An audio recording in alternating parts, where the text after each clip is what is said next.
It's time to start Dishin Days with your hosts, Tony Moore, Michael Mattis, Justin Lee Hareld, and Araceli Aviles.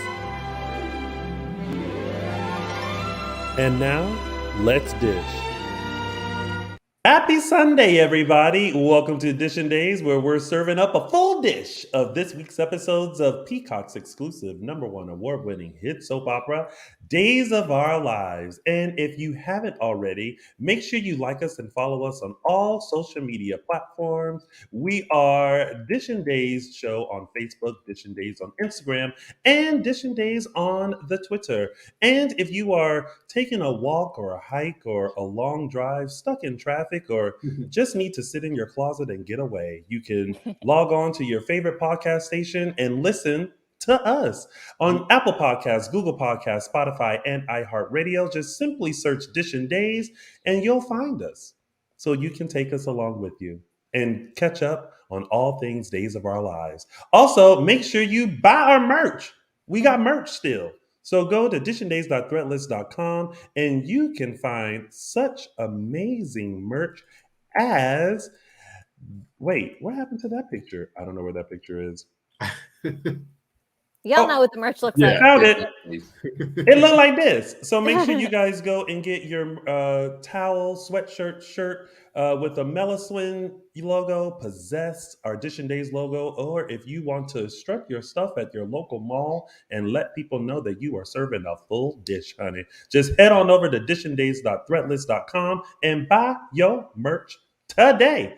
Also, make sure you go and check out our wonderful ex-co-host and my good friend and chocolate twin, James Lott Jr., bringing you all things soap operas. That's right. He has original soap operas. He is also giving you a rundown of Young and the Restless and Bold and the Beautiful. So head on over to JLJ Media on YouTube. That's JLJ Media on the YouTube. And you can also see his Emmys special. Him, along with some wonderful, talented, knowledgeable people, discuss the Emmy nominations. So if you want to be in on that, make sure you head on over to JLJ Media on YouTube. And of course, all throughout today, we want to hear your thoughts. So let us know what you think about all things Days of Our Lives this week, whether you like it and love it and want more of it, or as many of you put it, all writers should be replaced.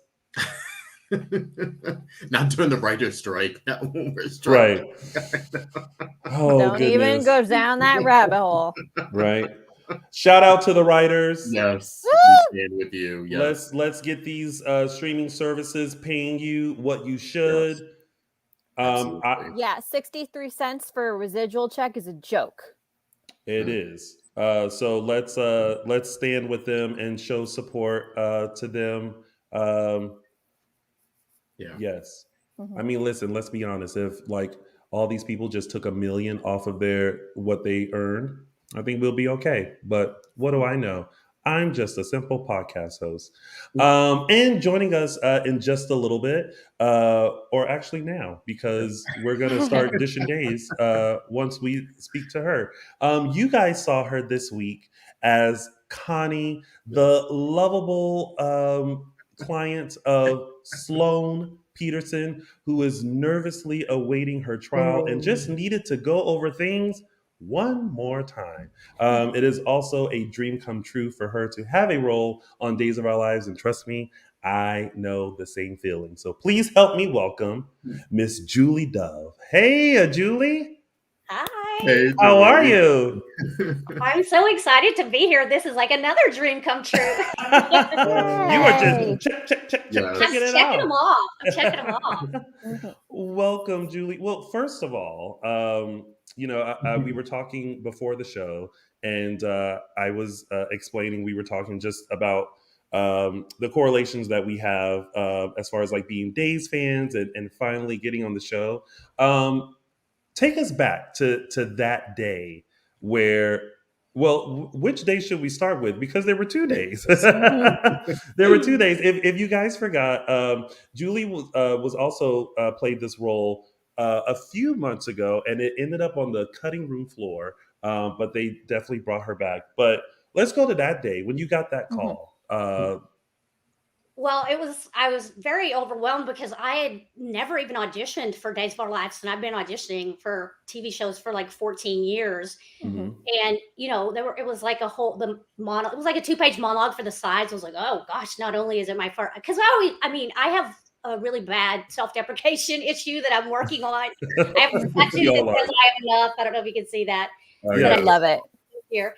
But I always thought my time on Days or something would be like, here you go, Dr. Evans, or like nothing that big. So when I got the sides, I really got into it and I loved it. And then I got a call back, and they did like a live callback, which those of you out there that are actors, like we're doing a lot of auditions on tape now. So it was kind of like a setup like this. Like Marnie, the casting director, was on a Zoom with me. And I felt like I did great. She gave me this amazing redirect. She told me to tap into my own cheating in my life if it had happened, and it had happened. So that like snapped something in me. And so I felt so good about it. But then weeks went by and I didn't hear anything. And I also knew like 3 other actresses that had a call back, and they were like amazing. So I was just like, oh, well, this is like a huge victory. You got in with these other actresses. And then they called and booked me. And I was supposed to shoot like before Thanksgiving, and then they changed the date. And then when I went and shot, I was just like, I was so nervous when I got there, which I'm sure you can probably relate to. I'd done background work on General Hospital before, and on, I think, The Young and the Restless, and maybe Bold and Beautiful. And so I knew how fast things moved and stuff, but it's quite different when you're the one with the lines and it's moving fast. And back when I did background work, we didn't have iPads. So it was interesting. People were hiding scripts. Now every character carries around an iPad. All the actors have an iPad in the scene because their scripts on it. Yeah. So, I was just like excited, and it happened so fast that I feel like I didn't get to appreciate it that much. But Marcy and Billy, whom I seen were with, Chad and Abby, were so great. And they're like, hey, do you want to run lines and stuff? And when we first ran the scene with the director for Dry Blocking, they had cut a bunch of lines and I didn't know it. So like they were reading and I was like stumbled, and the director, Sonia, said, oh, we've cut that. And Billy was like, we can't cut that. Like, we have to have that. The scene doesn't make sense without it. So then they put all of my lines back in. So I was very excited. And so that was in November of 2021. It was supposed to air May 14th, 2022. And I made like a huge deal about it on social media the night before, only because someone sent me a screenshot that I was in the credits on Peacock. Yeah. ABC at this time. And I was like, well, if I'm in the credits, like I haven't been cut. And so I made such a big deal out of you guys. And then when it didn't happen, I was just like so devastated. Oh no. But then I refocused and said, well, your dream still came true. You went to Salem, you worked with all these people, you made a huge accomplishment. I was really proud of my work. And so then I posted this behind the scenes video I made, and I was sending all this stuff to Marnie, the casting director, saying, hey, I want you to see this. And I just want you to know how grateful I still am. And she was like, we don't know when you get cut. Like, I just found out when you told me. And then my scenes appeared on YouTube, which I later found out was because Ron did that. And so then I got to see the work on YouTube, and I was like, oh my God, I did do a good job. I'm so happy. Yeah. So when I came back this next time, it's almost a year later. Like, they contacted me in October of last year, and then I shot it in November, and then I knew it was going to air in May 4th. So like literally almost a year to the day. So this time I knew in advance it wasn't going to get cut. Call and check. Yes. And that was like kind of exciting to know it was for sure going to happen, which you can't really do that with any TV show, but I think this was maybe a special circumstance. So when I went back this last time, I feel like I got to enjoy it so much more. And it was just, because of COVID, though, you can't really visit with people. It's very different. Like when we used pre-COVID times, you would get to talk to people on set and watch people's scenes. But at Days, you have to just kind of stay in your dressing room and wait till you're called. And I did manage to kind of like snoop around, look around a little bit and talk to some of the actors. But it was great working with Jessica and Jasper in my scenes. They were wonderful. And I do I snuck into the Brady pub. I think I may have told you guys that. It was in between scenes. They were like, oh, we're not ready yet. Do you mind stepping over here in the Brady pub? And I was like, no, No, we'll go to the Brady Pub. And I tried to take my mask off and take a picture, but I was like, gosh, I'm going to get so busted. So I took a picture with my mask on. But I hope Connie gets to come back and hang out in the Brady Pub. Yes. Yeah. Connie would be a great Salemite and a great addition. I always say that they need someone that is just like a regular like person living in Salem. And you could be that person that's like, well, gosh, what is going on with Demeric Enterprises? You know, or like, or be at the hospital and be like, geez, Louise, how many times are y'all gonna come back from the dead? Like, just someone who could just like give the commentary that we are probably all thinking. That could be Connie. Let's get here together. Julie, I'm curious. Did you or you and Jessica create some sort of backstory for the case that you got that she's theoretically working on, or did you have to come up with something in your head to kind of keep focused? Or I had to come up with something in my head because we didn't even have time to like do that because she's in her dressing room. We met right before, but what I ended up doing was that this was the divorce case from the person who cheated on me. That gave me the fuel in the other scene. That's what I came up with. I'm like, it's finally coming to trial. These days. And I was taking all his money. That was my method work. So that makes sense. You got Sloan for it. Okay. And when I go to set, I take my Hourglass fan club thing I joined in the 80s. Oh my with gosh. me for good luck. I love that. It's kind of corny, but I take that with me. So. We'll talk about that because, like we said, you were a fan of and are a fan of the show. So before landing the role, like which events did you go to? Who were you like most excited to meet and finally met? Like, walk us through your fan period. Okay, so my fan period is when I was very young, and I just started watching it again 2 years ago. But I've kept up off and on with the story through social media and everything. So I have become very involved in soap Twitter, and I am nowhere near a fan of anyone on soap Twitter. So I don't ever want to claim that. Love you all. You are the true fans. So when I was in high school is when I started going to events, and I went to meet Christian Alfonso in because I live not far from Dallas. So she did, I think she did the Home and Garden show, and that was kind of a big deal in the 80s that they would get a soap star to come out, and it would really just draw thousands of people to the event. So I met her, and this was right after Bo and Hope got engaged, and I have pictures with her, and she wore the like costume engagement ring, and I have a picture of her showing the engagement ring and all this ridiculous stuff.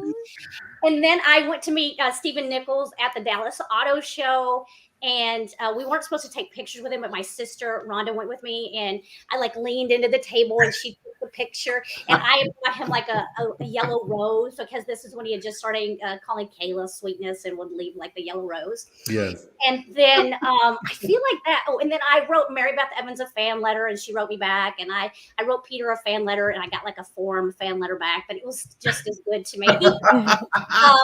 And then I just from other soaps, I went to Tad and Hillary of All My Children. Like when they got married, they had like their wedding vows reenacted at the mall in Dallas, and they served this wedding cake. Call back. To meet Michael E. Knight and the actress that played Hillary. And then one time I went to Astro World in Houston to meet the actors that played Dustin, Lily, and Holden on As the World Turns. Because that was like a fabulous storyline. And it was like, we didn't know that you weren't going to get to meet them. It was just like they talked to like 1,000 of us in this auditorium. So I went with my friend and her two like really young kids, Suzanne and Jeremy, who are now like obviously major grown adults, but we cheated so that we could, get attention. We went and got these plaques made that like people would hang out on their doors in the South that would say like the Carr family or something. We got one that said Texas loves Lily, Texas loves Holden, Texas loves Dusty. We gave them to the kids so that the kids would get called up on stage so that I could get to meet them too. I mean, whatever it took to meet soap stars. Listen, sometimes you got to do what you got to do. I recently went to Watch What Happens Live with Andy Cohen, and this woman there, used her husband, who was very handsome, to get a selfie with Andy Cohen, and was just like, "Hey, can I get a selfie with you and my husband?" And Andy looked and was like, "Yeah, sure. Like, this is the only selfie I'm taking, though." And I was Yeah. like, "You work, girl." But I was Exactly. also in the back, so I was like, so. Well, I want to shout out to Laura Marie Taylor, who played Stacey Donovan on the show Loving on ABC. I started writing her fan letters when I was 13, and she wrote me back. So we had a 10-year correspondence. And my senior year in high school in 1988, she invited me to the set of Loving. So I flew to New York and got to go spend a day on the set of Loving. And Wow. I thought when I was 18, I'm going to move to New York and be a soap opera actress. And that's many years later. But and we've actually reconnected through the internet. So it's been really cool for her to kind of be going through this with me when I was, 14 years old, writing her and saying, "How can I be on a soap?" Yeah, Julie, I have to tell you, our audience loves you. They're already coming up with gigs that you can have. Yeah, let's see. Ooh, you could be the secretary at the Spectator. Go toe to toe with Leo. I love you that. could Somebody be please send these screenshots to NBC Peacock, to Ron Carlovati, to anyone. And big love to Ron. I have to give a big love to Ron for writing my character back in. I like Connie. Yeah, Ron watches us from time to time, so let's see. Let's shout it out. People, put it out into the universe. Working actors need. We need more Connie. We need some normal crazy. We've got some crazy. Let's just have some normal crazy. I could literally hear. I'm picturing you in scenes with Leo now, like saying, "Did you hear what you just said out loud?"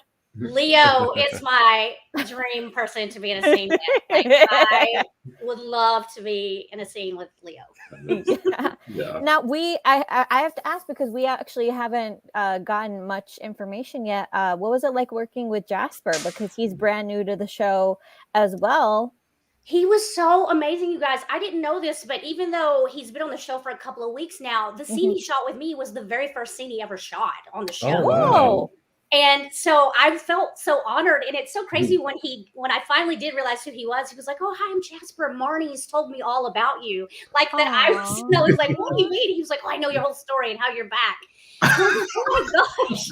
He was like, and I said, "How's it been going for you?" And he goes, "Today's my first day. Our scene's my first scene." And I could not believe it, but he was great. He was really, really nice. And it was very natural to be like, "Oh, hi," when he was talking to me, because Jasper looking folks don't always come up to me in bars. So I'm never really out in bars, but is he actually British, or is that an accent? He is actually British. Okay. And I wasn't really paying attention, and I thought maybe he was going to change his accent when we started filming. And he didn't. Yeah, right. And so I was like, "Oh, he's going to do that." It's like, "Oh, we're sticking with that." Okay, got it. I'm like, "I'm going to use my Texas accent, which comes out without me even trying." So we're all doing accents. He was really, really wonderful. I really like him. I think he's so talented, and I like this Sloan Colin thing. I love Sloanie Baloney. I think she's a great soap opera villain, and we need her. Yeah. What stood out for you when you get the call, you're there and you're in the moment? Like, what's the one memory besides like the final cut, but the one memory that you'll take with you throughout this experience? Wow. I think just kind of the first time, like walking on set and like getting a glimpse of the Brady pub. And, even though I'm kind of in a rotating set that they make different things, but you can see all the other sets and you're like, "Wow, I'm here. Like, I'm in Salem. Like, I'm in Salem. Like, I actually live in Salem." And it was just, it's just very surreal. I feel like a lot of people, not to criticize them, but I feel like a lot of people that work in TV maybe aren't fans of television and fans of TV shows. And I am huge fans of television, movies, and just want to be a part of those worlds, and have ever since I was a kid. So just like, and I've been in lots of different worlds. I've been blessed to work a lot the last several years, but this was like the one world where I really wanted to be in, and I felt like I was at home. I was like, "You belong here. You belong in Salem." Oh, and I know for you, just like for me, it was a long time, dream How did you, keep the dream alive? And was there any moment where you felt like, oh, this isn't going to happen? Or in those moments, like, what did you tell yourself to keep pushing yourself to believe Well, that it was going to happen? while I answer that, I'm going to say I have these scrapbooks that I occasionally pull out from when I was Yes. a child, and I look through my pictures. I had OCD, so I organized them by layout so that it was like all the same outfits together. Yes. So, I very often thought it was never going to happen, and then when it did happen and then got cut, I had like the most dramatic actor reaction ever. I was like, this is it. Like, you wanted to be on Days of Our Lives, you did it. It didn't air. This is your sign. You need to like leave the business. Like, you've been here a long time. Well, because I mean, I've been here a long time, and it's like very expensive to live in LA. You guys, I know you know. Oh, trust me, we know. We know. I bought someone lunch the other day. They go, "Oh, are you paying with this with Days of Our Lives money?" I was like, "From years ago." Like what? It's like what Days of Our Lives money? That check gets spent. No, but seriously, like, I feel like there's been a lot of ups and downs, which everyone has experienced. But it was really a low point, and coming out of the pandemic, thinking like this is a springboard back into working and stuff. So, but I feel like that I just went back to, like I said earlier, like focus on the experience. Like, well, I did book the job, I did film the job, it didn't air, but like all of the successes as an actor happened, and I was very proud of my work. So I think that was the key thing of like, wow, you're doing good work. And I consider Marnie one of the most, I don't know the right word, like hard, I don't want to say hard to please, but like tough, like hard to impress. I think Marnie is like, she's really good at bringing out the best in actors. So when she feels like she's helped brought out the best in you, I feel like that's a really high level of acting.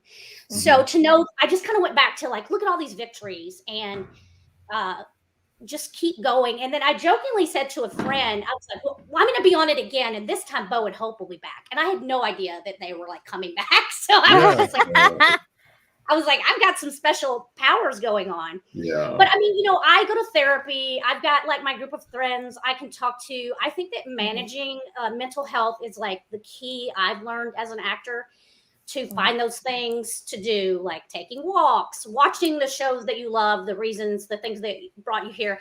There's a couple of great folks on Twitter. Angie is one that posts all these Bo and Hope videos. Oh yeah, I love it. And I go back and watch some of that stuff, and I'm like, just remember what made you want to get into acting to begin with. And it's funny because I always joke that like I thought I was going to grow up and be Hope Brady, and then this business like so did James Law down. Jr. So did my good friend James Law Jr. He grew up thinking that he was going to be Hope Brady as well. Oh yeah. And then this town tears you down to be like, no, you can't be that or whatever. So you just have to just go back to those initial thoughts of what you want, and really try to think that it sounds so cliche to be like, no one can stop you from accomplishing your dreams, but I really believe no one can stop you from accomplishing your dreams. You just have to like maybe nuance what you thought they originally were. So even if this hadn't happened this week and I got to do all this, I had finally made peace, and I was super happy, and I was just like, well, I'll audition again at some point. And then the fact that it all happened again like a year later was just like, it's crazy. It's amazing. Yeah. Oh my God. Well, I am very happy for you because I know the feeling, and I share the feeling with you. And I was on Thursday because I knew it was coming on Thursday, but I was like, I didn't know like how it was going to be. And then you bopped in, and I was like, you know what? I see this. I see this character. I see like it makes sense that like, she's nervous and like, needs to meet with Sloan. And then she's like, I got to have a drink. And then here comes old fine Jasper coming over being like, and you be like, oh, nice. Yeah. So it was really great. And I'm so happy for you that you have this moment and that you can look back at it and go, that's me, and I accomplished a big dream of mine. So congratulations to you, Julie. Thank you all so much for being on here. It means a lot. I was really wanted to do this too, so I'm just like honored that I got to do it. And who knows, maybe we'll all get together again. Maybe Connie will be back. Yes. Listen, here's the great thing about soap fans is that if you guys put up enough ruckus, you can always see people back, So let's not forget Deidre Hall, who is celebrating 5,000 episodes, wouldn't be Amen. Amen. celebrating 5,000 episodes if fans didn't rally and say, you can't kill her off. And it ended up being a twin. And now here we are, still with the ever so iconic Dr. Marlena Evans. Well, I love you guys. I love soap fans. Thank you for keeping Days of Our Lives on the air. And let's just all stay strong for Salem. Yeah. What's next for you, Julie? What's the next dream? What's the next thing that you want Oh to my gosh, accomplish? the next dream. To be able to pay my rent with just acting jobs. Amen, sister. Good luck, girl. I have a movie coming out. I don't have the release date yet. It's like a thriller that I filmed called The Legend of Lake Ronkonkoma. And so that's coming out maybe sometime later this year. So I'll keep everyone posted on that. And then just to honestly, truly just believe in myself and to appreciate every day of life. Those are my biggest goals, to just like every day try to wake up and focus on the gratitude. Yeah. Nice. Wait, now before you head out, I just remembered that I have, wait for it, hold on. There she is. I was like, oh man, I should have had a picture of her. And I was like, wait, I do. It's me. It's you. Looking at that, like, how does it make you feel?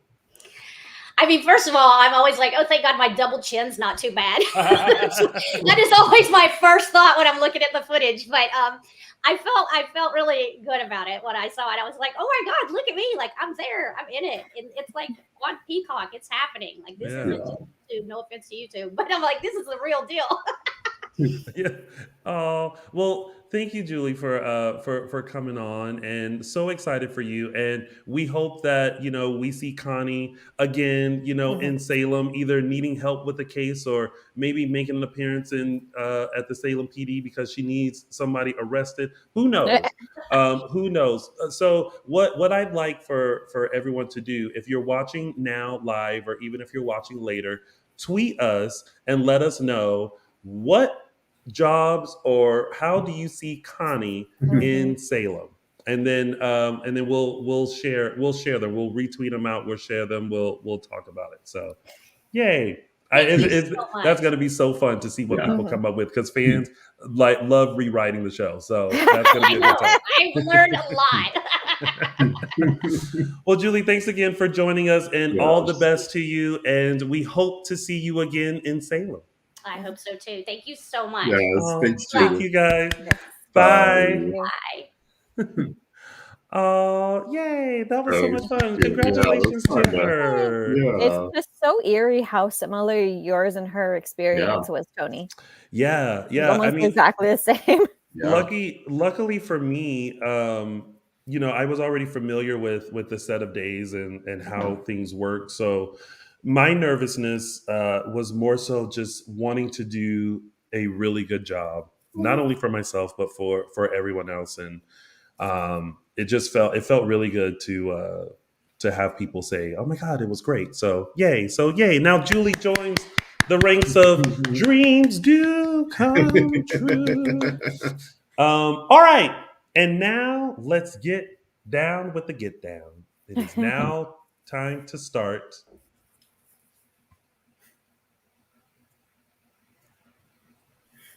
Dishin Days. Closer. Close. For those of you I didn't say at the beginning of the show, who's wondering where Michael Mattis is, that's a good question. I don't know. State fair, like that. I think he might be shooting something or doing something photographer, or maybe he's just hanging out with men. Who knows? But shout out to Michael Mattis. You're missed, and come back, I guess. But let's now dive into this week's episodes of Days of Our Lives, starting with our major storylines. And our first one, who the hell has Kate? You guys.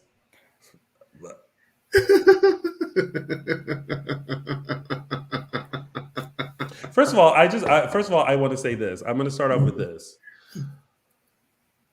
You guys know I am a Days fan. So I don't like spoilers. I don't like, even for the purposes of the show, I don't like spoilers. I Yep. like the wonderment of what is happening. And I'm so mad that it has been revealed who has her. I really wish people would stop reporting on stuff Exactly. Please. I mean, and let it happen first. if it helps, I don't know. Well, that's because you have managed to stay away, which is great. Well, no, I just literally like I'm so tired that I kind of like zone out at a certain point. So It's unfortunate when you're in the algorithm of looking for certain news. Sometimes I'll look for stuff I for mean, the I'm in the news. algorithm, but for some reason, I guess it missed me this week. Well, I'm glad it missed you because it caught me. And me, I was spoiled too. But I will say this: I will pretend like I will go back in time to when I wasn't spoiled and hypothesize who I thought it was. I was kind of like running through my head of like, who would they bring back, or who would they get to like make like an impact like that? And I was trying to figure it out. For a second, I thought like, did Vivian escape? Like, would it be Vivian? Yeah. Oh yeah. Would it be? No, it wouldn't be like Victor or Maggie on the boat. That would be crazy. And I also thought of like, you guys remember Angelo Maroney, who Kate was with like in the 90s in that was probably pre 90s. Yeah. me. I thought it was Angelo Maroney who had come back. I thought it was him. I didn't know. I was very, very curious on who it would be. And then I was spoiled and was kind of like, oh, okay, that's interesting. But yeah. But I find this whole storyline very interesting. The fact that, like we said last week, is an homage again to when she first arrived. When Lauren Koslow first played Kate. Kind of going back to that flashback. Yeah, but I get a sense that Kate is like, I am tired of this dishes. Like look, I have already been through a lot. And Roman, mentioned all the stuff that she's been through. She's beat cancer, she's been dead and come back, buried alive, like all this stuff. He was like, there's no way a boat is going to take down Kate Roberts. And I feel like just the sense that I get from Kate is like, I'm tired. I just want to get off the boat. I want to get back home. Give me Marine back. Like I'm not dealing with it. I don't care who you are. And I'm never ordering fish again. Yes. And it felt very much like Joan Crawford saying, I've dealt with worse monsters than you. Yes. Not so my first time at the rodeo. Yes. And so I just get that sense. But I find it very, very interesting. Just like that she's been gone for that long and how she got captured and why. And so it's intriguing again. What do you guys think? I think it's nice that that we're finally, after all these months, finally focusing on her. Yeah. Because, well, honestly, my biggest annoyance with that was, of course, all of the Soap Twitter people are saying she's off contract, she's been killed off, and I'm like, do you not see her name in the credits? She is not off contract. If she was off contract, they would say she's off contract. Yeah. That's not how this works. You could be off of or you could be filming scenes at a different time, and that's just So that was my biggest annoyance with it. So I'm just kind of glad. I'm just so glad that she is there, that she has a perfect manicure once again. Well, I'm not going to speculate onto how that happened, but I'm with you, Tony. You sense the frustration, but also I like that like Kate is in character who's like given up. She's not depressed. She's not like in a corner crying, huddled. It's like, you know what? I know that I'm going to survive this, so let me just put up and do what I need to do until I can figure out a plan. It's like, let me gut this fish and cut the heads off and the tails and keep it moving and keep myself busy. But yeah. Yeah. AAJR72 says, yes, the flashback was when Lauren came on the show to replace Deborah Adair. Vivian sabotaged the plane Kate was on, and that's how Kate ended up there. And then KTG says, Kate was like, I will cut you. Literally. Loved it. So yeah, this is a very, I mean, it's very interesting, and I'm interested to see where it goes. This is the issue that I kind of had. Mhm. So when Harris went to Chad and Patch, right? Mhm. And Patch had such, Steve had such an issue with it. I wanted to be like, he held that information for a few hours in retrospect, right? And it wasn't it was because he was being selfish, but it was also because he was just convinced by Bo that it's better that people don't know. And Harris, in good conscience, at first was like, you're right. And then he thought, no, but I can't tell Hope. She just has to go see, you know? And so the fact that like this keeps being held against him is just like, this wasn't 5 weeks. This was like hours. And I'll bring up another point here that maybe nobody has considered, is the fact that this is a Navy SEAL. They are typically set on very covert operations that they don't talk to people about. Period. So there's a false sense that, you know, if you're a good guy, if you're a hero, you're automatically honest and you tell everybody everything. That's not how that works. Yeah, I didn't actually mind Steve being mad at him because of the circumstance of like him being kidnapped and all that kind of stuff. But I agree it wasn't his place to say whether or not Harris can join the search. I felt like that what he was like, even when Chad stepped in and he was like, with all due respect, and I'm like, no, Steve should be actually saying that to you. Like, this is Kate we're talking about. Like, you, if Roman's okay with him, if Chad's okay with him, if Andrew's okay with him helping, let him help. Like, you know, the good outweighs the bad here. If he could help his wife, his mother figure, yeah. Can I ask y'all? We're just done seeing Bo and Hope. Like that's it. I guess so. For now, the foreseeable future, I guess. Was anyone else kind of confused about that, or was it just me? I think everybody has an opinion about that, and it's not very positive. And I think we've already discussed it quite a bit.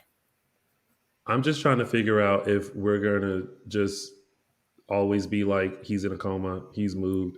Hope is in the shower. She's now here. Like, are we just not going to see them anymore?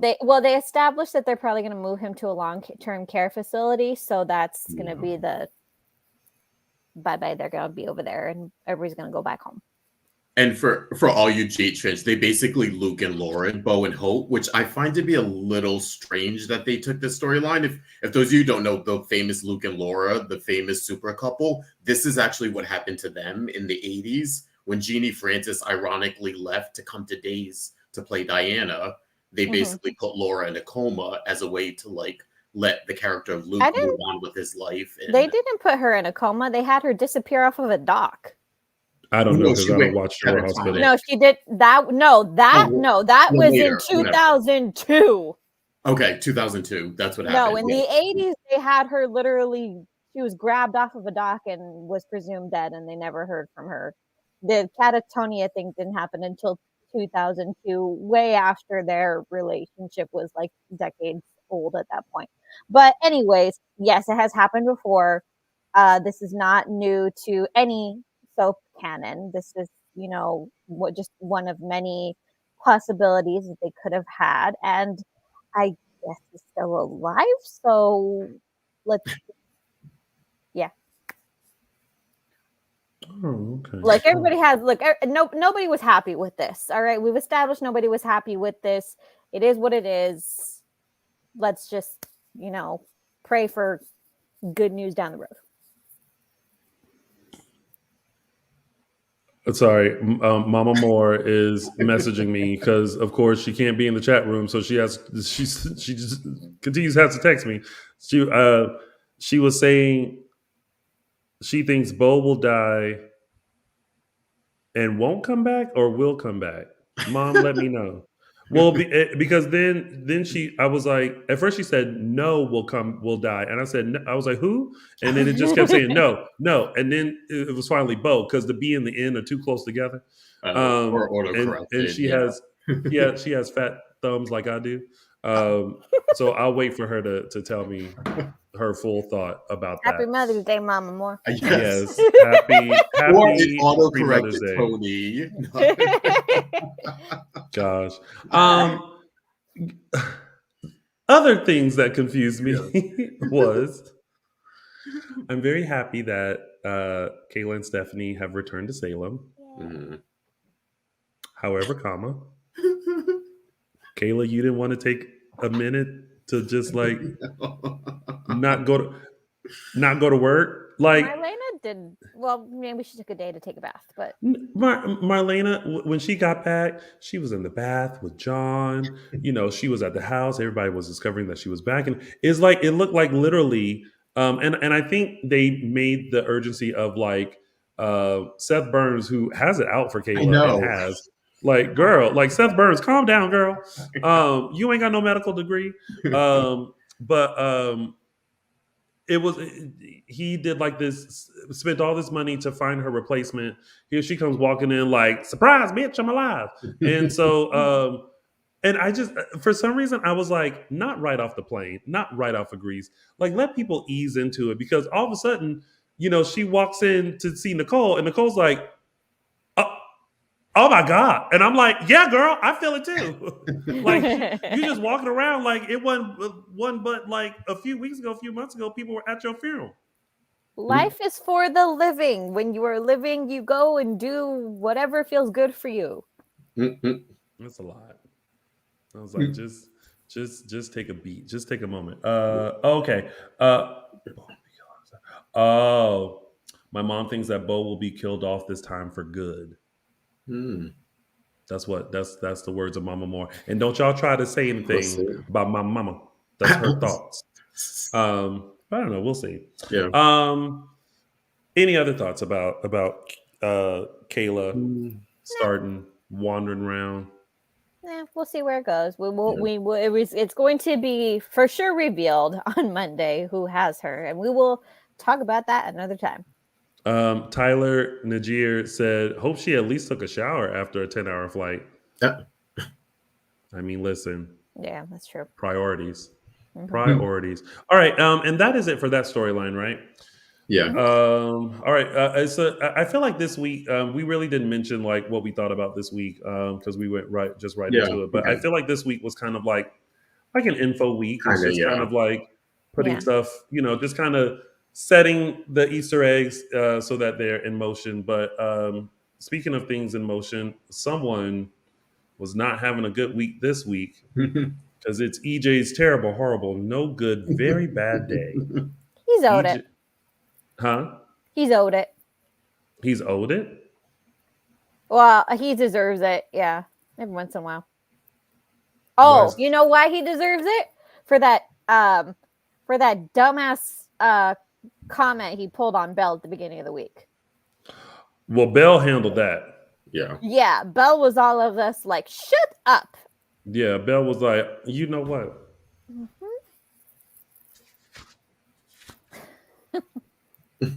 I'm Belle Black.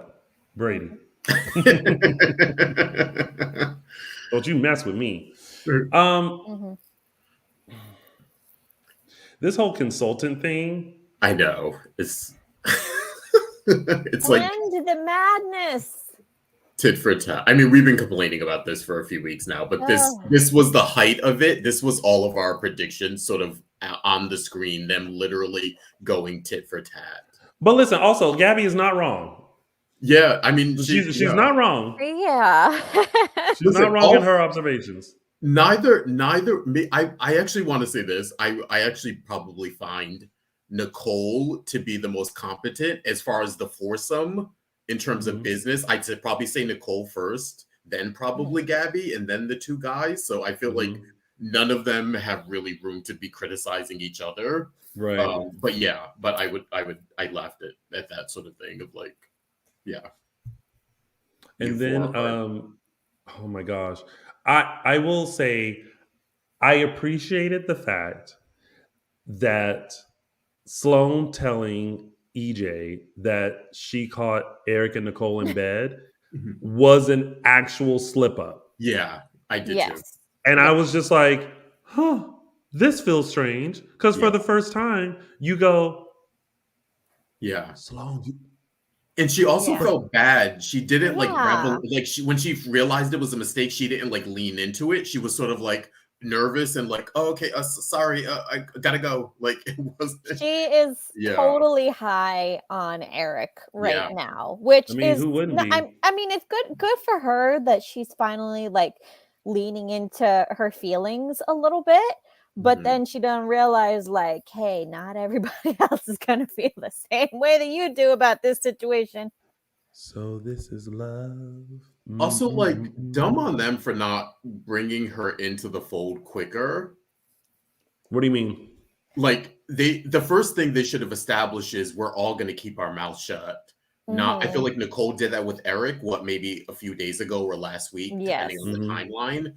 And then I think Eric said something to her this morning. Was it this? No. Did he say? Oh no, it was Nicole who said something to Eric to You were reinforce. literally like minutes before. Yeah, and it was like, oh, did Yeah. no one think to say to Sloan, like, hey, like, let's keep this between us for now while we work things Mhm. out, or like let Nicole and EJ deal with their own stuff, or But I don't. I think that they didn't think that their paths would cross, which is I mean, yeah, interesting because it's Salem, so of I course it know. would. But as Because she even established, they well, haven't passed cross paths before. right, like they said it when they like, oh, the only interaction they've ever had was New Year's Eve when they were both at the restaurant and having that awkward moment of Nicole looking over and Eric looking over and them looking like, Yeah. what's going on? Ugh, So, but I mean, but it was an accident. It was a yeah. slip up, Mhm. but caused great tension between EJ and Eric. And again, another tit for tat. Mhm. Mhm. You know, so I was like, oh, EJ not messing up that beautiful face. I know that gash was, yeah, That pretty gas common. was like something terrible. Mhm. Mm. I said, "Ooh!" I said, "You using a lot more force and impact, and it's not just what just happened. You angry about some other stuff." It's just EJ being EJ. It's why nobody thought to tell him in the first place. But no, Right. I think also he felt like a fool because he had that sort of conversation with Tony about like letting stuff go and not being suspicious. And it About turns he had out that conversation with me. Tony. Tony, Me, yes, you, yes. Other me. Tony. EJ Terrence, Other Tony. yes. Oh, Tony Demare, Yes. Yeah. not Tony Moore. Tony Demare. And it was like, don't, you're being crazy. Don't be suspicious. Don't mess this up. And it turns out he was right. I mean, he was right. I mean, he was right, but he still flew off the handle. Hmm. I don't know about you guys. I don't know many men who wouldn't have if they found out their girlfriend slept with someone else. But they were on the Even with the, biscuits. They were on the biscuits. Yeah. oh, that excuse would work with you, Tony. That your man comes to you. It's like, Listen, if a whole town was hallucinating, now my question would be, oh, so you hallucinating and fantasizing? Is this what you wanted? Yeah. See, question. Be angry. Have a yell a little bit. There's steps before pummeling someone's head in. oh yeah, but I mean, him and Eric, that's They like we just said, that's tit for tat with them. Eric, yeah. like you said, Eric knocked him out what a couple months ago for something. Like Yeah. that's yeah, So, that's their relationship. but let's get to the juicy part of this. Which is Someone's got a bun in the oven. How do you guys feel about this? I don't want to say retcon or rewrite that we're trying to do here in the name of true love. How do you guys feel about that? I will honestly say, everybody. I'll admit that I was wrong on this one. and Everybody kept telling me that Nicole was going to end up pregnant, and I refused to believe it. you thought she was just going to be in menopause. happens. Perimenopause starts when you turn 40. I know. But I also think most of us thought it wasn't happening because they set that up as part of her character, though. It wasn't That she couldn't have babies. Yeah, That exactly. she can't carry to term. That's she true. She can get pregnant, but she can't carry to term. Very different. I don't know. I honestly would have been more. I was actually more interested in the menopause storyline for her than. True. Yeah, that would have been a great way to go. Because she was just like, is it getting hot in here? Oh, it's hot. Oh my God, I'm late. Oh my God. Like, it was all these things. And I was just like, and then Kayla was like, you might be experiencing menopause. And I was like, that's what you came up with? I'm like, I know I have friends who come up to me and go, oh my God, my stomach hurt. And I'm like, you're pregnant? I never think, oh, are you on menopause? Perimenopause. Yeah. Perimenopause. So 40. Now that, yes, Justin?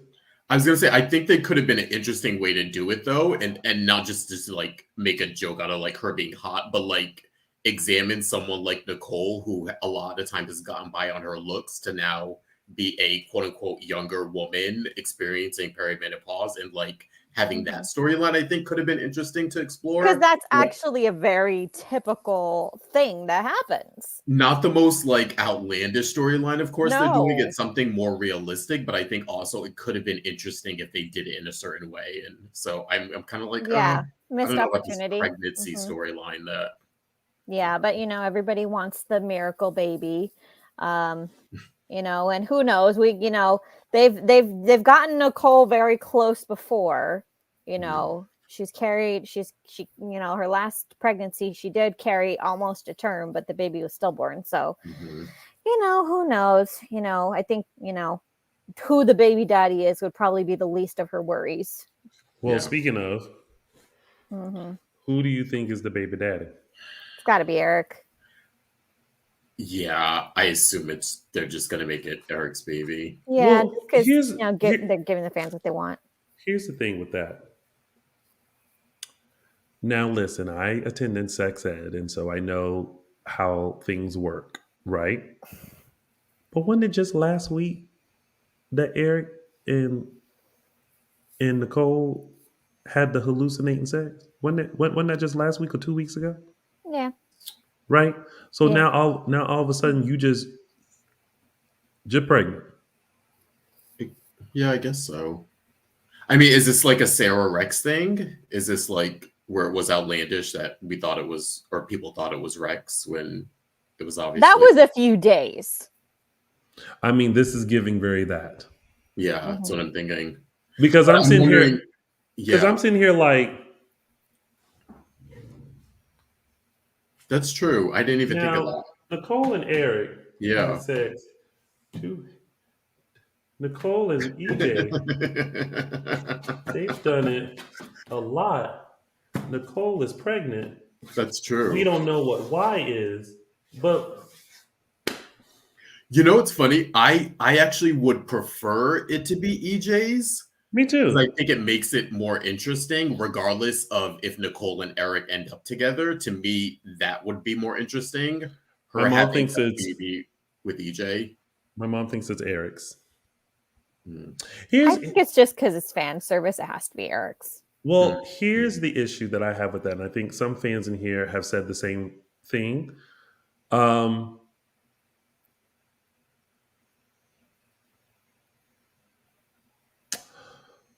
If you wanted to give Eric a baby, I would have been fine with it being Jada and Eric. And maybe the relationship didn't work out, but maybe there was a kid involved and it's still fine. Yeah. If Nicole has Eric's baby, the issue that I have is that I know ultimately the fans want Nicole and Eric to be together.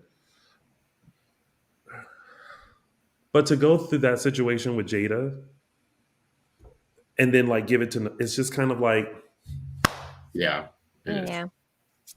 I would have even been on board, like when he was when he had Mackenzie with with Sarah, like let that baby live and like have that sort of I mean, that was sort of somewhat of a similar, not similar situation to Jada. It was more, their relationship was more pronounced than his and Jada's, but still where but they there were was like, always Nicole. yeah. There was always Nicole, and like I said, this just reeks of fan service to me, which I'm not completely unopposed to, but I do agree that like a menopause storyline, a perimenopause storyline, probably would have been more realistic, been more informative, hit home, because Nicole's a gorgeous woman, but she's not in her 20s anymore. Yeah.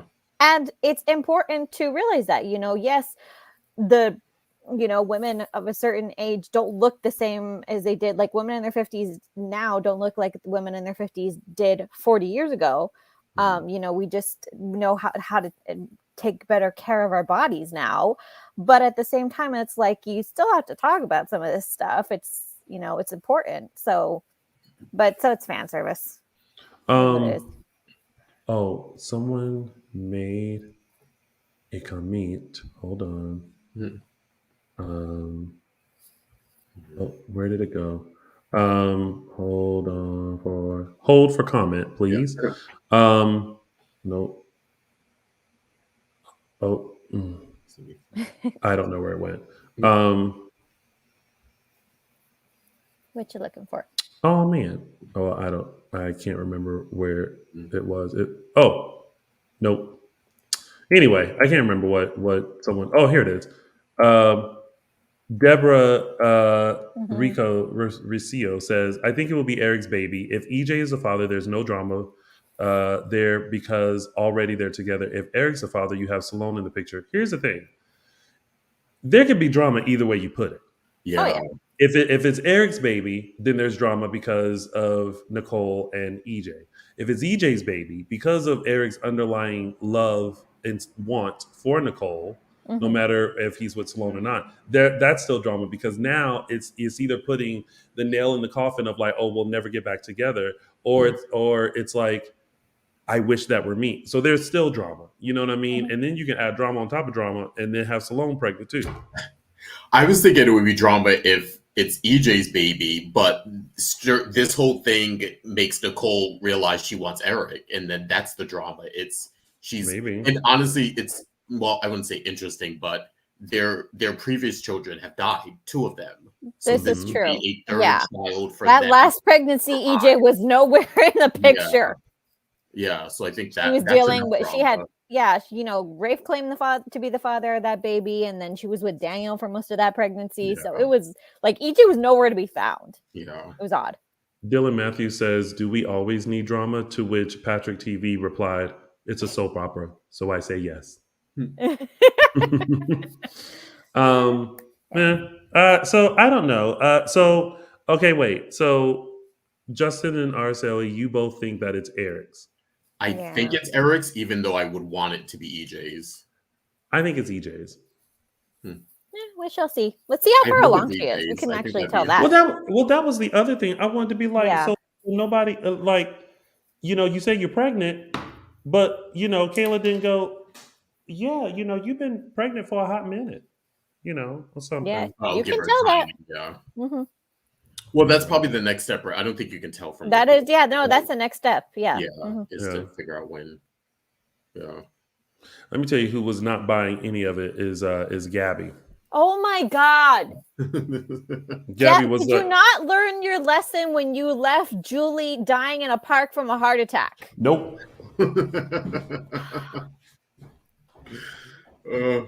I just love that she thought Nicole was like doing this to stop her from sending a file she could send anytime. Like, I was like, what? Like, and that is why I hate this, consultant storyline, because then it just gets, I mean, I don't want to say gets, it already is stupid.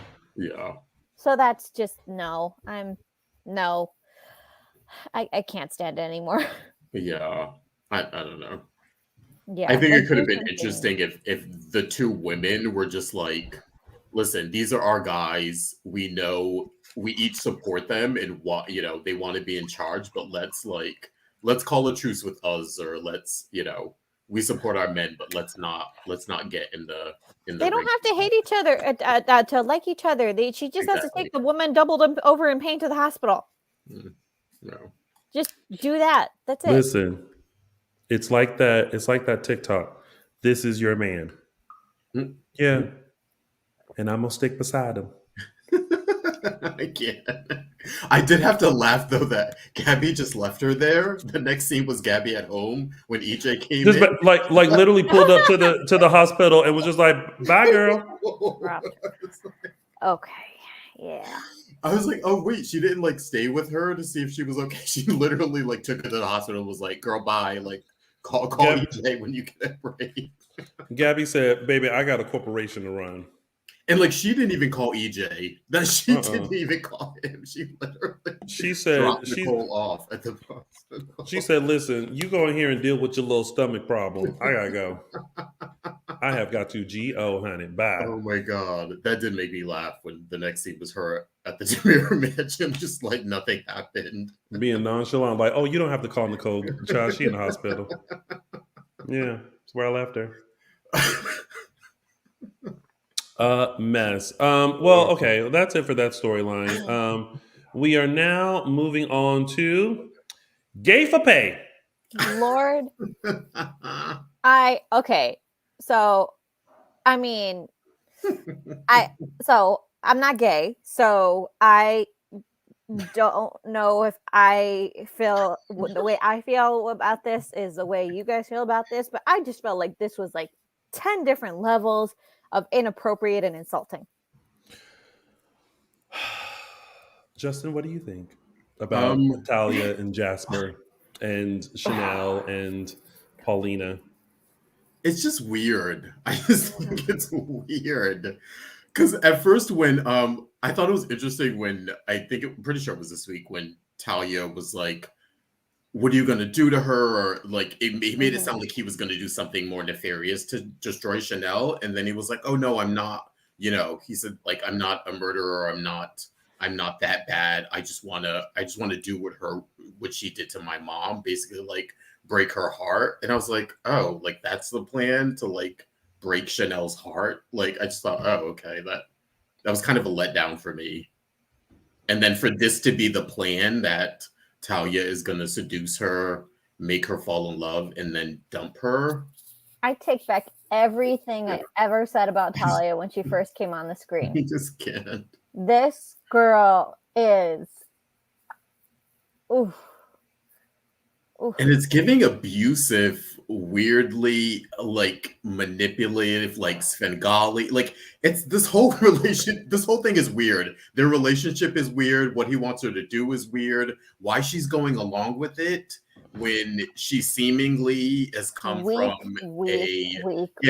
seemingly has Talia, come from who hurt you? This family. What happened to you that you have a sister who is so strong, who is so independent, who is so career-oriented, and then there's you. Listen, here's the thing. What I don't understand is I get the aiding and abetting.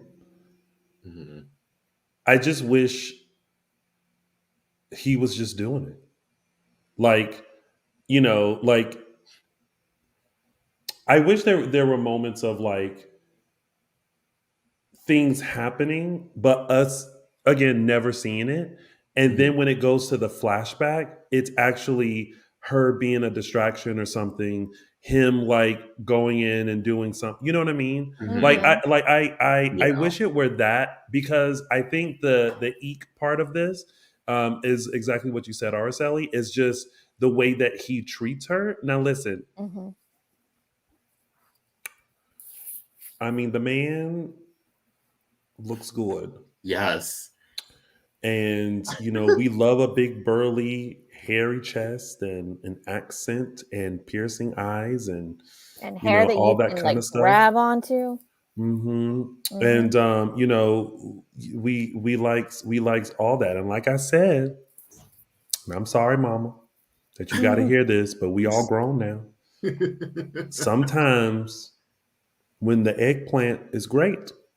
It makes you do crazy Oh things. my And I god. think that's what Talia is right now. She's just doing some crazy things because it doesn't make sense. Like, she doesn't have to be the one doing it. She can helping him do it. I get Yeah. it. Like Yeah. like being like, oh my god, I totally forgot to um, turn off the security camera or turn on the security alarm and everything, right? And then they just be confused about like, oh, there was no forced entry or whatever. And it's like, well, I'm pretty sure I locked up. You know what I mean? Like that. But then it cuts to him just being able to slip in and like get it done because she just left the place Yeah. open for him. You know what I mean? Counterpoint. Huh? Counterpoint. Counterpoint.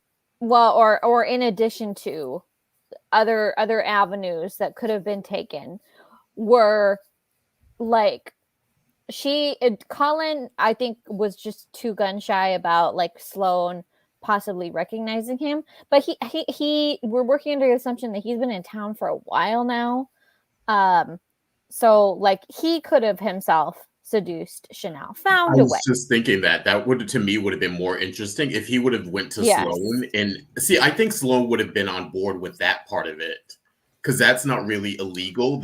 He's not doing he's not doing anything illegal here. If he pretended to be someone else, came up with a fake name, came into town, sort of romance Chanel, and even if it was of like, I'm gonna take her to the altar and then I'm going to embarrass her or dump her at the altar, and that's going to be my revenge. Like, that to me would be slightly more interesting than to be paying Talia, or not paying Talia, but sort of forcing Talia to do She's getting paid.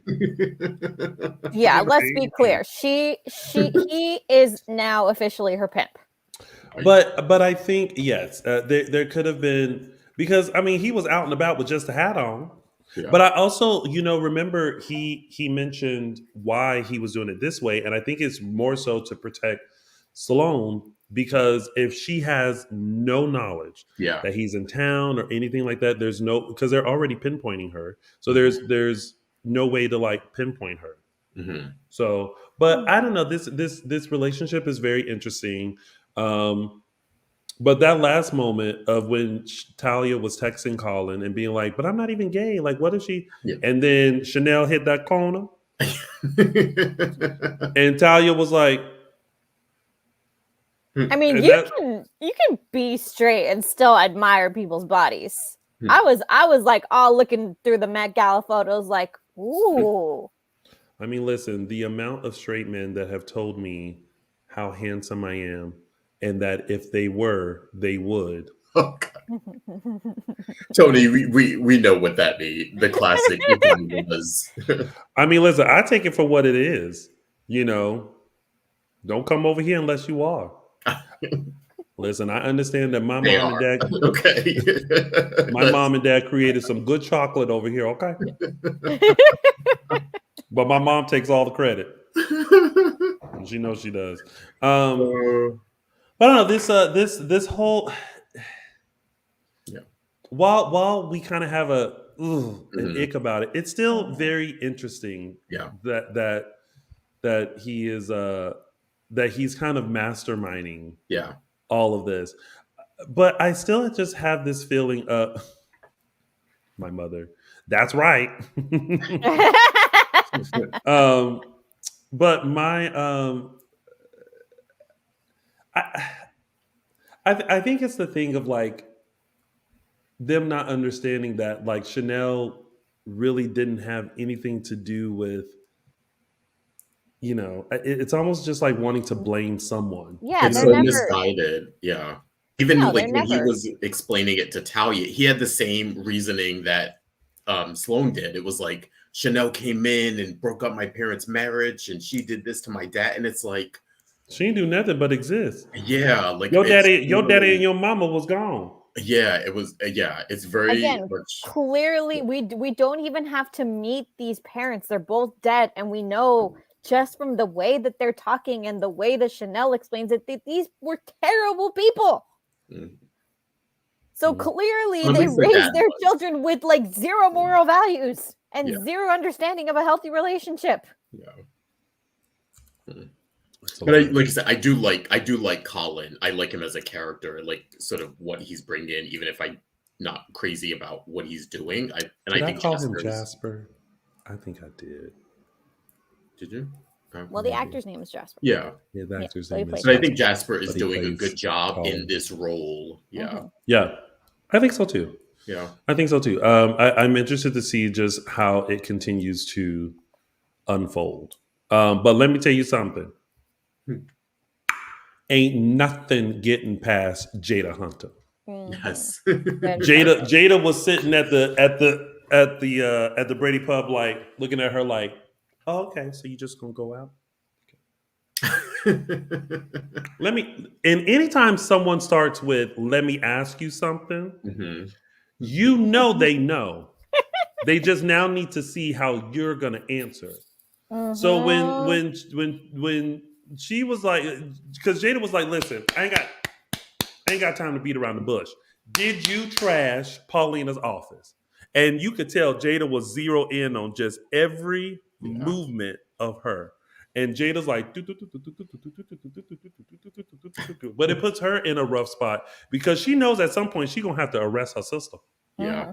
Yeah, because it's not there. I mean, it's a double-edged sword of why like investigators are not allowed to investigate their family members because yes, they are too close with this to it, but at the same time, that can also be a good thing because no one knows you better than the person you shared a bathroom with. Well, I don't know. Sometimes those people don't even know you. Yeah. Although I share a bathroom with someone. Well, yeah. Well, they don't. Well, they maybe they don't know what you're capable of. But let me put it this way: they know when you're lying. This is true. And Jada's like, while Rafe is sitting over on the other side, like, now Jada, are we sure? Maybe you should just take a moment. And Jada's like, listen, okay, you're Salem PD. I'm Jada Hunter. Salem PD, Jada Hunter. Salem PD, Jada Hunter, okay, is on the case. Yeah. So yeah, she's like this close to yeah. She is. She is. All right, y'all. Well, we're going to travel over into our tidbits. And before we do, we just want to remind you guys to make sure you follow us on all social media platforms. Dishin Days Show on Facebook and Dishin Days on Instagram and Twitter. Also, make sure you subscribe to our YouTube channel. You're right here. So go ahead and hit that subscribe button. Also, make sure you find us on our favorite podcast station. In case you can't watch us live, you can take us wherever you like. And make sure you buy our merch over at dishindays.threadless.com. And now we're going to go into some picka tidbits. And our first, I swear, Michael Mattis isn't here, but he is here because Justin, you have pulled everything up. Don't forget, we slept together. This is EJ, Belle, and Sean. Listen, Belle is like, I'm dealing with life. EJ, I don't have time for your pettiness. Period. Love to see it. I like seeing them two together. For a while though, I was kind of wondering what the point of this scene was, and then I realized maybe it was just to sort of connect us to Belle and Sean a bit, because it really didn't go anywhere besides like showing us that EJ and Belle knew each other and to like make. Well, it's a reminder that she still works for him. She's still legal counsel for Demara. Yeah, and then it was like she came in, they talked, and then she left, but like nothing. Like she didn't do anything for him. You know what I mean? I think it was more about Belle and Sean than. The point could have been to make him realize this is not life or death. Like what's life or death is the fact that Bo is laying in a coma in Greece. Look, Gabi and Stefan trying to put a toe into Demara Enterprises. Ain't no life or death situation. Don't call me on no BS no more. E of the J. And now he knows better. And now he definitely knows better. He knows if he makes that call again, he better protect his area. is very much when you hello, life or death situation. When I get over there, somebody better either be on their way into the ambulance Oh, God. or dead. Mhm. Don't Not call dead. this number. Not dead. Don't call this number unless you. Is it important? What is it? On my way. Gotta go. But I'll come back with you later. Now, if I get over there and it's not what you said on this phone, Mm-mm.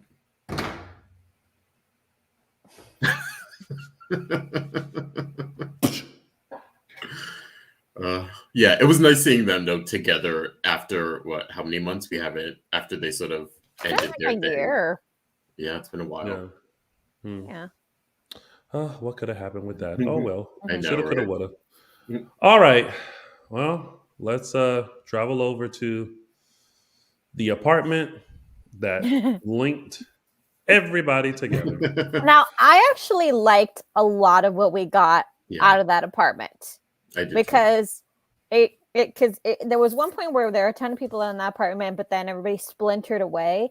And what we got out of that was a lot of really good emotional conversations that I really appreciated. There was some really brutal honesty coming out of all of the characters that I felt like finally.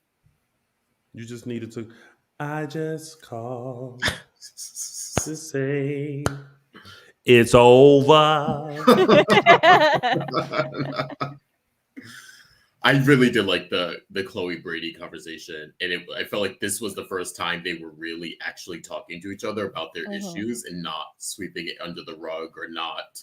It'll work out, we'll see. Yeah. Or yeah, Yeah, it's really both of them finally taking accountability as saying like we're parents. Yes, we love each other, but we have to put our children first, and we also have to put ourselves first at a certain point. Like is staying together, is like trying to force this doing anybody any good? and also this problem is huge, and you need to fix this problem before we can't have a future until this problem is fixed, whatever that is. Whether And in that's the meantime, right, she's got to focus on herself. She just said she has no job. She's racking up debt. She needs to take care of herself.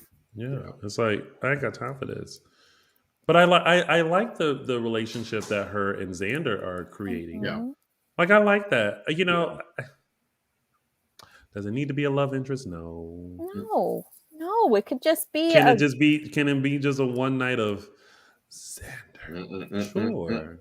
I don't think it needs to be a full on relationship. It could just be like a friends with benefits kind of a thing. Yes, even if they do that, it doesn't matter. But it's like I found it so sweet, the two of them just sitting on the floor eating pizza and beer. It's just like that's a perfect. Actually, that's a very nice roommate situation. Can somebody from Days message us and let us know where they get this food from? Because I was looking at that pizza like, where they get that pizza from? Yeah. Or sometimes I look at the breakfast that they eat and I go, ooh, where they get that breakfast from? And it's got to be like close by. Yeah. It's got to be somewhere in Burbank. So I'm always like, they let you know, oh, you can buy Gabi's outfit from here. Or, where you get that food from is my question. Where's that food? Where's that plate coming from? Because I need to go there. And they always, and then what makes me mad is that, sorry, I'm about to go on a tangent about this, but they sitting there eating, and they just pushing the food around, just taking one bite and just push. I'm like, wrap that up and take that to the house with you. That's some good food. Anyway, well, the apartment had a lot going on. Yeah. Everybody was looking at. I guess that was the one vacant apartment. I know, right? We're always talking about there's no apartments in Salem, no affordable apartments in Salem. It was just that one apparently. But shout out once again to Tom Early and the production staff for creating yet another set and making it look completely different. Because for some reason I was like, oh, that apartment is cute, and I wonder what area of Salem that is. Like it had me thinking that. Yeah, that looked like Ben and Sierra's. Yeah, it's their old apartment. Yeah. Did it? Yeah. Just painted a different color. Yeah. Okay. Well, maybe that could be Connie's apartment. Or she lives in the building. Yeah. Yeah. Or Because we maybe know there's that only could, one apartment. There's 2 apartment buildings. There's the Steve, Kayla, Marlena, John apartment building, and then there's the remember it used to be the lofts the where everyone riffraff. lived. Yeah. Or maybe Yeah. that could be DJ Terrence's apartment. Mhm. Listen, if we gonna get Julie on the show, get me back on the show too. Shoot. Yeah. I'm just saying. So the other really cool emotional conversation that we got from this was between Gwen and Leo. Mhm. And I love their shenanigans. I really just like the banter between them is just, but also this emotional conversation was just like, Yeah. I mean, I don't even have words. I just want to replay it over and over because it's like, that's friendship. That's Like friendship. somebody who's going to literally throw you the pillow to scream into. Yeah, I did smile at the nod wink wink thing they did about being together, since I thought of because I think of Michael Mattis when those things happen, how he cringes and stuff like that. Yeah. Yeah. I thought that was cute. Oh yeah. For those that don't know, they played a married couple on was it One Life to Live? Yes, Or, they yeah. were Young Yeah. and the Restless. They Young and the were Restless, yeah. married Yeah. until they got divorced and she went crazy. Yeah. Mm. Yeah, so that was a nice little nod, but Yeah. but that's some good emotional conversations out of that, and then a little unexpected twist. Who did Xander spot in the hallway? Oh, I thought you were talking about Colin. Yeah. And he was very much like, hey, isn't that Talia's place? I knew you wouldn't let it go. It's And Colin's all like, mind your business, fool. Back up. And Xander's like, listen, I ain't really worried about it, but I know that that's Talia's apartment. You know what? Don't worry about it, bro. I'm just saying, I'm not in your business. But I just know that there's a Talia there. Okay, well, listen, you mind yours, I'm going to mind mine. You have a good day, sir. Because no one's supposed to know that me, Colin, here in Salem.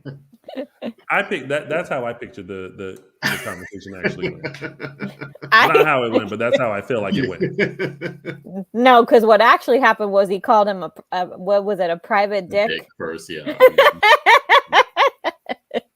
I can't with our fans who have guesses as to where the food came from. Somebody was like the Whole Foods near Burbank. Oh, yes, yeah. Somebody said Popeyes, Pizza Hut, KFC, and Whole Foods for that infamous Hut. For the pizza. Now that ain't no Pizza Hut. No. That ain't no Pizza Hut pizza No. at all. No. And then the KFC one has thrown me off too. What? I don't know where they get KFC from. But anyway, girl. All right. Well, that was that. And last but not least, we have Alex's redemption. Who asked for this? Okay, I'm not a fan of this. This has been bugging me since first it started like a little cute thing I thought they were trying to do with having him and Deidre in scenes, and it was like, okay, you're like trying to like recreate a relationship that happened with different characters, but it was like, okay, whatever. Now I feel like they're like completely like changing his character now for no reason. I thought that he was never a bad guy. The stuff about the reality is I think he was sex positive. And there's nothing wrong with that. And I don't know I don't want to get too deep in terms of like the messaging, but I don't know what kind of message that sends when you have someone who's sort of sex positive and just has casual sex to now be in therapy because there's deep rooted issues. And it was like, it's not that deep. He's a good looking guy. He's not attached to anyone. He's proven that he can have real feelings for a woman with Stephanie. Yeah. He screwed that up, so it didn't work out. And now he's sleeping with I think they took that aspect of his character and now morphed it into something that we never saw as the character. And now it seems like he's on this redemption arc that he didn't need. Yeah. I don't mind. I think I am such a therapy positive person that I don't mind that he's in therapy. I just don't want to see it. I don't need to see it. It's not something that we need to spend a lot of time on. As long as we know that he's in therapy, that he's working on himself, good for him, good for you. That's your journey. You go over there and you do your journey. I don't need to see it.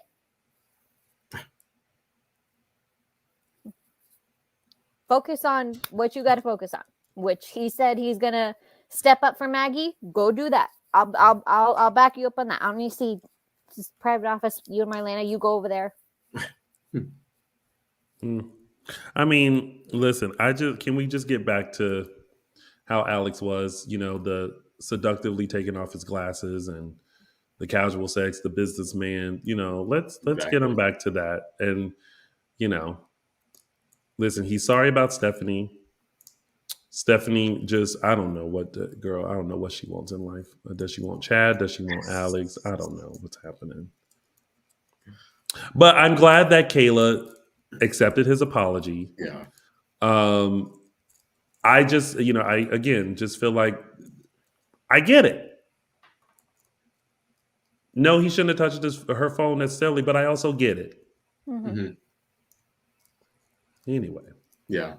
I don't know. I think Stephanie could have been a tad bit more gracious and accepted his apology, even though he wasn't officially asking for it. It's like let's just let bygones be bygones. Yeah, you're still holding on to that. Yeah. As your mother is standing next to you, alive and well. Alive and well. It's like let's move on. Yeah. Life move on, and so do we. Anyway, all right. Well, that was your week of days, and now it is time for our favorite part of the show, which are our segments. And we're going to start with mine, which is called "It's Official." 3 Snaps Award. Oh snap! All right. So, listen. Sometimes when you got to remind somebody and let them know, don't test me today. You got to remind some people sometimes. And this person did just that. Watch. Yeah, Beck. Sounds like you have it really screwed up.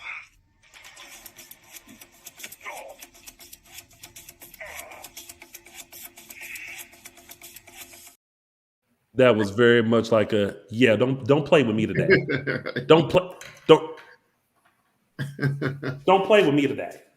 So shot. Yeah. Martha Madison, Belle, Black Brady, you get Tony's official 3 Snaps Award. Oh snap. Because the thing is down here. Okay, 3 Snaps Award. Oh snap! All right. And now it's time for Those Were the Days. Everyone, I am taking you back to May 4th, 1992, where our very own John caught Lawrence in bed with Carrie, or Carrie in bed with Lawrence, however you want to see it. This was a very strange storyline. I mean, Lawrence has always been a weird, creepy rapist character, but this sort of storyline where he was acting real creepy with Carrie, who had a crush on him back then. And this is Tracy Middendorf, who played Carrie in 1992 when Christy Clark took a year off. But if you don't remember, Carrie had a crush on Lawrence back then, and everyone was sort of weary about him and keeping Carrie away from him, considering his past with Jennifer and all that. But out of this came the reveal that Lawrence was John's brother, knowing, of course, that John is really Forrest Alamein, and they were brothers, and that the reason he wasn't Forrest Alamein anymore is because Lawrence tried to kill him when they were kids, and all of that came out and was revealed. And so May 4th, 1992, where Lawrence was revealed to be John's brother, and he caught him in bed with Carrie. And those were the days. A lot of storyline back then. Yeah. Were they though? And now it's time for It's a Gift. Anyways, this week's It's a Gift goes to the fabulous Leo Stark, who just yeah. What line was that? What was she saying at that? Oh, that was when she was telling him no more room service. Oh, yeah. Yeah, she's taking away his amenities. I mean, I would be appalled too. Mm-hmm. Yeah. And my name's Tony. Mm-hmm. Mm-hmm. And that was It's a Gift. And now it's time for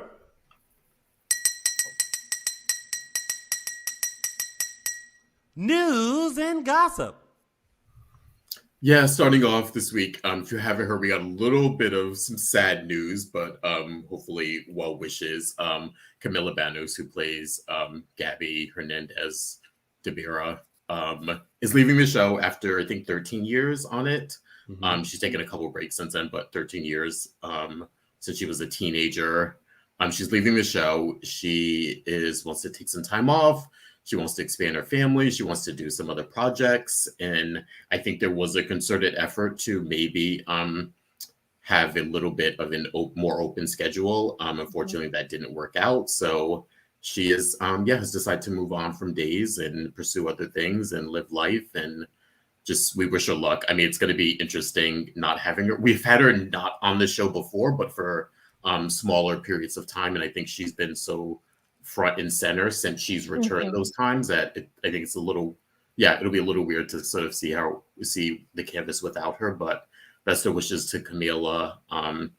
And some of the cast members got together and threw a little going away party. I think the next slide is, out at a park nearby. But yeah, she shot her last episode, I believe, April 28th. So she'll actually, the character of Gabi will run into end of October, possibly beginning of November. So we'll see Gabi for a little while longer before we close out the year. But yeah, Camila Banos has ended her run as Gabi on Days. So we wish her well and wish her luck with whatever she's doing, and we'll stay tuned.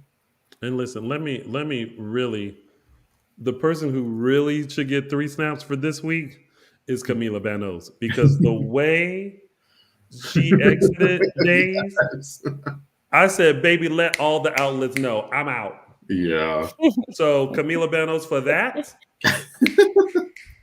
I was livid because at first I was like, oh, like, you know, like when like a soap, you know, one picks it up, that's one thing. But ET Online and it was just post after post. Camila Banos lives, and I was like, I'm living. She was like, oh, I shot my last day. I'm good. I know, right? It was like, I was like, let everybody know I'm out. Yeah. Camila Banos, you did that. You did that. All right. All right. And next up, we have some pretty big casting news for General Hospital and Days of Our Lives fans. So Kate Manzi has a new role. She will be taking over the role of Christina Corinthos Davis, who has been played majority since 2009 by Lexi Ainsworth. She did take a year off and another actress replaced her at that time, but pretty solidly ever since. But Kate will be taking over the role officially. They know that they wanted to put Christina in a front burner storyline. So she will debut the week of May 22nd. And when I tell you, Twitter was a twittering over this casting. Yeah, and I'm actually so pleased with this casting. I could see it right away because we know that Kate is just such a fantastic actress, and this is a character that I feel like she could really sink her teeth into, because the character that she's stepping into has a lot of history, and there's some stuff that's coming up that they couldn't do with the original actress because she was only on recurring status and she wanted to remain on recurring status. So now with Kate taking over the role, like she's going to be like front burner right away, which is great for her. This is a big get for the This was a get. Yeah. Mm-hmm. Yeah. And then more in casting news, Guy Wilson, you may know him previously as Will Horton. He has joined the cast of Bosch Legacy as Detective Kevin Long in season 2, premiering this fall on Amazon Freevee. So congratulations to him. That is also a really big get for them, in my opinion, but a really, really great opportunity for him. So good for him. Guy. Yeah, I'm glad he's working. I'm glad he's working. No, that wasn't shade. That was That's how you said it, though. I miss Guy. I think he brought. I know he wasn't always a fan favorite with people, but I thought he brought a really great take to Will. And quite honestly, that's when we had like The very meat and potatoes. sexualized Will back then. And I played him, and we haven't had that since he left. So yeah, check that. It's the check that for me. No offense to anyone else. We love our Wills, but come on, Phaedra. Now check that. Anyways. yeah, let's get back to that Will, the sexy Will who would do stuff. Okay, moving on. Next up we have oh God. You need the big jug. This is God punishing me for that. We have our very own Mr. Tony Moore. If you have not heard, within the last year, he has debuted his award-winning short film across the country and I believe internationally. His short film Kevin, which is sweeping the nation. You can now catch it. You can now stream it if you have not already at either a festival or on an outlet. You can now catch it on YouTube, on his YouTube channel, Lounging with Tony. Go check it out. It's amazing. I know some of you have seen it and commented on it, but any comments, Tony, on this being available for everyone to see? What feedback have you gotten? So first of all, I'm very excited to share my short film Kevin with you all. Some of the feedback that has been received, I'm kind of like actually going to some sources. I got great job, love the simplicity and subtlety of it, but also the depth of the whole relationship. Very well done. Congratulations on a beautiful film. Loved it. Even watched again yesterday on YouTube. So much to take in between body language, music, etc. Also, my very good friend and supporter for the longest of times, Miss Martha Madison. She watched it and she simply put beautiful. So thank you so much, Martha. But you guys go check it out. It's on my YouTube channel. Please go and check it out. Share it. It's only 10 minutes and 51 seconds. And let me know what you think. Send me a message, tweet me, call me, beat me if you want to reach me. But thank you guys for the support. I really appreciate it. Yes. And I hope you guys, Justin, you've seen it multiple times. Maybe Araceli will, when she's not around the kids, will take 10 minutes and 51 seconds to support a fellow co-host. Yes. And shout out to Reek, your co-star in it. Rike. Yes, shout out to Rike, who is my amazing co-star, who is tall and handsome and was great to work with. So shout out to Rike. Yeah. Don't y'all have one more? Oh, that's right. That's me. So next up, catch Rex Brady. Is it Rex? Mm-hmm. Yep. Yeah. Okay. Rex Brady.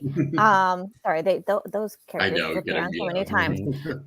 Eric Winter. He will be on an upcoming episode of Family Feud with his co-stars from The Rookie. And he actually got to share the set with his daughter, with his wife, Rosalind Sanchez, his daughter, Sabea, right there. Oh, she's cute. So Family Feud, I just watch for Steve Harvey's expressions.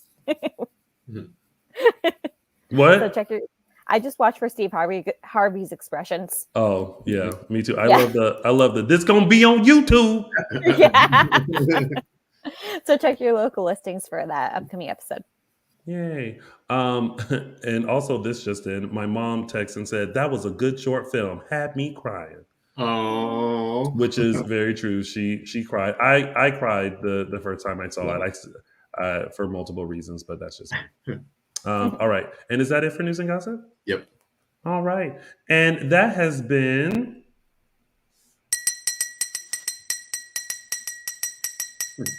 news and gossip. All right. And now, ladies and gentlemen, it is now time to see what is coming up this week on Peacock's Days of Our Lives. Nothing shocks me anymore. Whatever it is, just lay it on me. I'm pregnant, and I don't know if the father is EJ or Eric. It's a jaw-dropping week with million-dollar listings Josh Flagg. I'm a baller man. I came here to play. And a Marlena Milestone. New around here? Kind of. I'm a psychiatrist. Deidre Hall's 5,000th episode. You are a true legend. 5,000 isn't such a crazy number after all. Days of Our Lives. Yay! And so you guys know we have an upcoming interview with Deidre Hall that you can see later on this week. So make sure you stay tuned for that. And congratulations to Deidre on 5,000 episodes.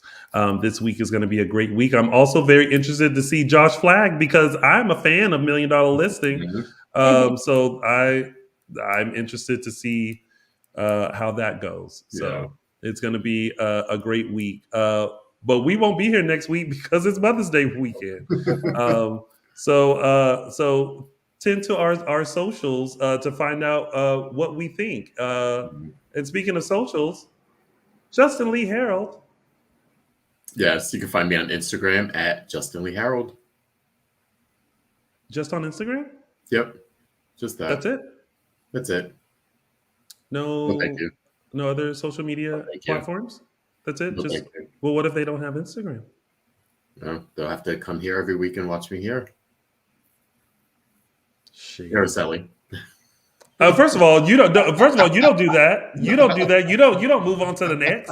I do that. That's me. Araceli, where can they now find you on all these multiple platforms? You can find me, my exhausted butt, on Instagram and Twitter at Tia323 Araceli. Isn't it good to be a part of multiple platforms? Oh, yes. You're also happy. Much happier people now that you're on multiple platforms. Yeah, so I can don't be mad because you only on one. I can share my exhaustion with the world. You guys can find Little Old Chocolate Me on all social media platforms at Lounging with Tony on TikTok, Instagram, Twitter, and YouTube.